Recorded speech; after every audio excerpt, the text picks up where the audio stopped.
Bawal na po tambay, sir eh. May order po, ma'am. Bawal na nga po, sir eh. Kasi hanggat bukas kayo, may taong lalabas, may magde-deliver.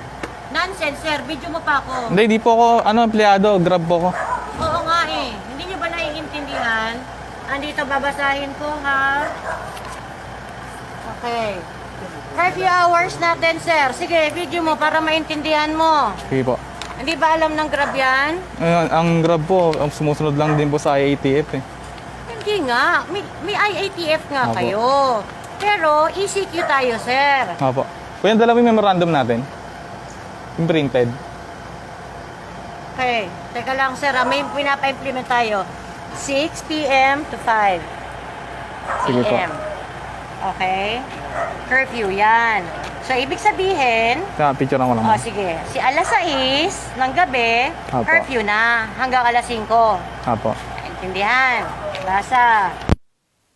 Okay. So, dito naman sa private establishments, essential goods and services. Essential po ba si lugaw?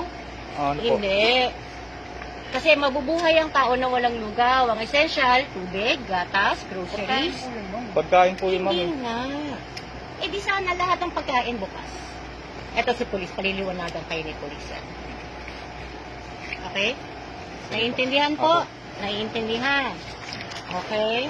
Tapos, may nakasulat din tayo dito, sir, na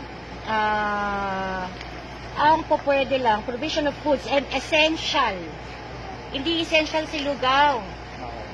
Sana bukas din si bakery. Naiintindihan? Okay. Ano pa dito? Kasi may permit naman po sila, ma'am. Galing Lahat po may permit, sir. Na Lahat may 24 permit. hours po sila, allowed po May sila mag-operate. ni-implement kasi tayo na curfew hours, sir. Hindi po essential si lugaw. Oo. Mabubuhay tayo ng walang lugaw sa maghapon.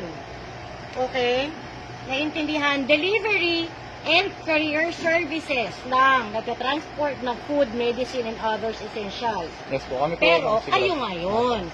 Diba? Apo, kami po. yung Pero nga, sir, hindi nga essential si lugaw. Okay po. Naiintindihan ko. Nuggets naman po. Eh, ano, ma'am? Paano po kayong gagawin niyo, ma'am? Sabihin niyo doon sa Grab nyo. Ay, hindi po kami pwedeng mag-concern kasi rider lang po kami, ma'am. Eh. Oo nga. Eh, So, paano hindi naman na po namin paano sa po yung Kalawin. pinapa-implement namin?